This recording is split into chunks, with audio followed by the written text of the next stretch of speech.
আসসালামু আলাইকুম রহমতুল্লাহ। দেখো ভাই, মানুষটা এখনো বেঁচে আছে, অথচ তার দেহে মাংসগুলো পোকা খেয়ে ফেলছে। এমন অবস্থা যা আমরা কল্পনাও করতে পারি না। আহা, এই দুনিয়ার কষ্ট, এই দুনিয়ার পরীক্ষা কেউ জানে না। কাকে আল্লাহ তাআলা কিভাবে পরীক্ষা নেবেন সেই ভালো জানেন। আজ সে কষ্টে আছে, কাল হয়তো আমরা। আজ সে কষ্টে আছে, কাল হয়তো নয়তো আমরা।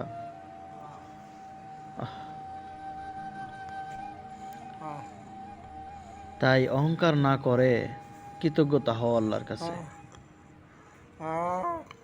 অহংকার না করে কৃতজ্ঞতা হওয়া আছে। তুমি এখনো সুস্থ আছো।